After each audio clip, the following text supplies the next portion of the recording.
Heart stents are placed inside the artery at the area of blockage or weakness to decrease the blockage or strengthen the artery wall.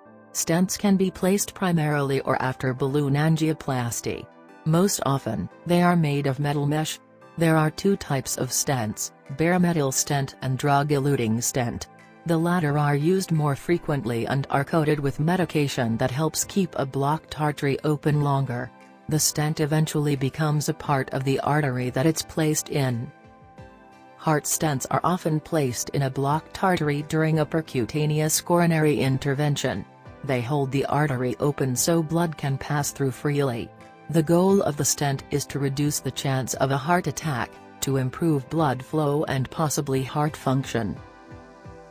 The interventional cardiologist makes an arterial stick much like an IV, only larger. A sheath is placed. Through the sheath, catheters can safely be directed to the coronary artery. Once the artery is engaged by the catheter, balloons and stents can be directed to the area that is blocked. Once placed, a stent does not move. During this procedure, one or more stents may be placed. Stents can truly save your life. A stent helps keep your artery open, which improves blood flow through the heart. Improved blood flow helps prevent additional heart damage and can also prevent future heart attacks.